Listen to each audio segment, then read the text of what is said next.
Salut Marine. Bonjour. Écoute, je suis super ravi de t'avoir sur cette interview. Tu es quelqu'un qu'on suit et qu'on apprécie énormément. Pour preuve, la direction t'a invité par une wildcard pour ce 100 000. J'ai pu voir que ces derniers temps, tu avais fait à peu près une bonne dizaine de tournois sur terre battue. Est-ce que c'était en prévision de tournois comme ce type ? Bah oui, tout à fait, évidemment. C'est sûr qu'on se prépare pour les tournois de gros calibre comme celui-ci. Après, mon classement ne me permet pas de rentrer directement dans ce genre de tournoi, donc il faut passer par des tournois de catégorie inférieure auparavant. Mais voilà, ça m'a permis de bien me préparer, même si ça m'a pas trop souri hier. C'est quand même un match de bon calibre. J'avais une adversaire assez élevée en face de moi hier et la marche était haute, mais on va apprendre et on va se servir de ce genre de match pour rebondir. Donc Dalma Galfi, l'ancienne lauréate de l'US Open chez les juniors, donc un jeu assez costaud. Bon, le premier set pas facile, le deuxième tu étais un peu mieux dans le match. Tu penses qu'est-ce qui aurait pu faire la différence ? Ouais, je me suis bien révoltée dans le deuxième. J'ai senti clairement qu'il fallait que je hausse mon niveau de jeu pour pouvoir rivaliser face à une fille comme ça. Au premier set, elle m'a clairement marché dessus. J'étais trop tendre, je l'ai pas assez bousculée. Et voilà, au deuxième set, j'ai réussi à élever mon niveau de jeu. J'ai eu des balles de 4-2, des balles de 5-3. Donc c'était vraiment serré. Et ça se joue vraiment pas à grand-chose à 4 partout. Elle fait le jeu, mais ça peut aussi tourner en ma faveur à 5-4. Donc vraiment, ça se joue à des détails. Et puis après, à 5-4, elle a fait un excellent jeu pour conclure. Donc là, il n'y a rien à dire. Mais honnêtement, sur le deuxième set, c'était vraiment très accroché et ça me prouve que vraiment je peux être au niveau de ce genre de joueuse pendant un set, voire un match entier et que c'est de bon augure pour la suite. Il faut retenir le positif. Donc même à ton jeune âge, 26 ans, pour pas le dire, encore beaucoup de choses à apprendre et tu accumules. Quel est l'objectif que tu t'es donné sur cette saison ? L'objectif, ce serait d'atteindre à court terme les qualifs des tournois du Grand Chelem, ça c'est sûr, de jouer tous les tournois du Grand Chelem. Alors, j'ai joué Roland en junior, j'avais joué le tableau final, j'ai joué Roland en senior aussi dans le tableau de double. Et voilà, c'est vrai que c'est des tournois qui donnent envie quand on les joue et on a envie de jouer, de découvrir les autres, l'Open d'Australie, Wimbledon évidemment. Donc voilà, à court terme, ce serait vraiment d'intégrer le top 300, top 250 mondial pour pouvoir jouer ce genre de tournoi et puis continuer à évoluer sur des tournois de haute catégorie comme celui-ci à Contrexéville. C'est un plaisir de voyager quand tu es joueuse professionnelle ?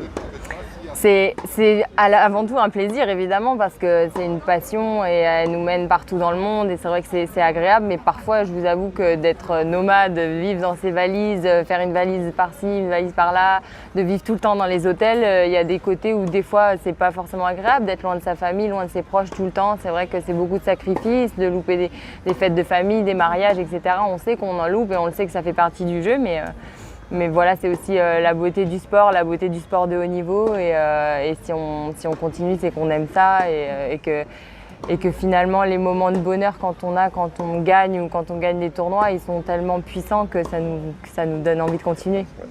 Et bien sûr, tu aimes bien revenir un peu sur tes terres, que ce soit sur La Roche-sur-Yon ou du côté de Poitiers. C'est toujours des moments où tu récupères beaucoup d'énergie pour la suite, je suppose. Oui, tout à fait. C'est vrai que c'est important de passer des vacances en famille. Là, à la fin du mois, après mes tournois, je vais passer des vacances en famille, vraiment tous se retrouver. C'est hyper important, hyper régénérant et je pense que c'est essentiel aussi à Noël de passer du temps un petit peu en famille parce qu'ils sont tellement courts, qu'ils sont tellement intenses, ça revigore énormément. Mais je pense que c'est important aussi de garder ce socle-là et de se ressourcer. Cet après-midi, match de double, début d'après-midi, 14h30, tu es avec Ada Classen, une Allemande, vous vous connaissez depuis longtemps ?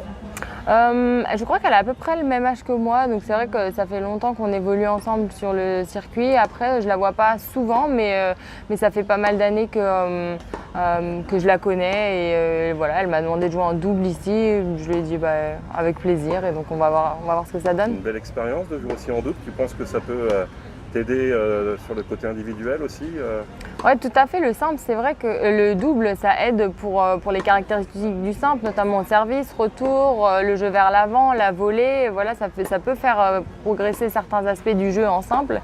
Donc c'est vrai que c'est toujours intéressant de jouer le double. Et puis aussi, il y a une partie financière qui rentre en compte aussi quand on a un classement comme le mien où voilà, c'est pas négligeable de prendre un petit peu d'argent en plus pour payer les frais des entraîneurs, des hôtels, etc. Donc On ne se rend pas Donc compte de tout ce qu'il y a derrière.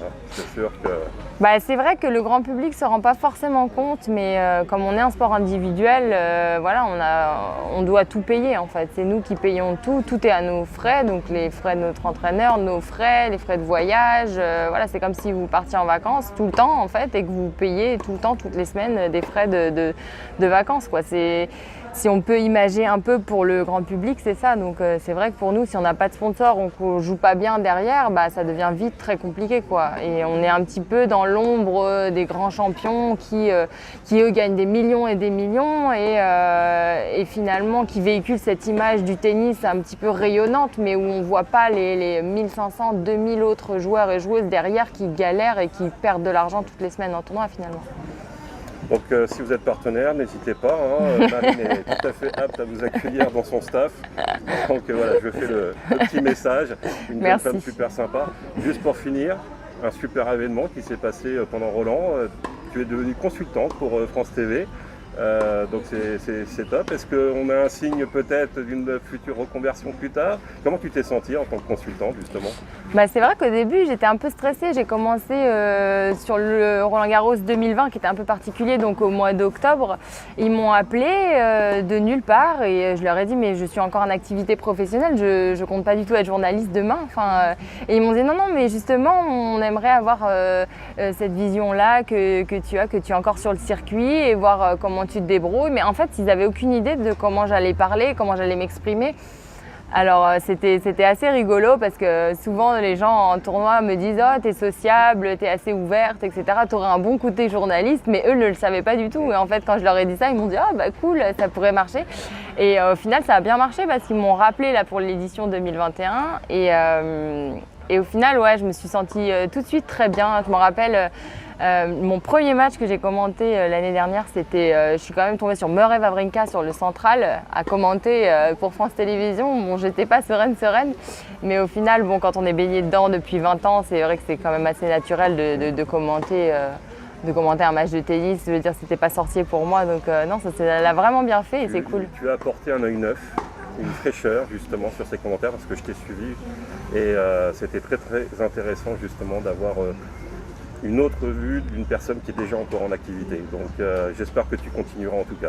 Ah cool, merci. Merci beaucoup pour cette interview. Donc je vous rappelle, j'étais avec Marine Partot, donc 435e mondiale et numéro 28 française. Je te souhaite bonne continuation en tout cas pour la suite et encore merci de ta participation. Merci, super. Merci à vous.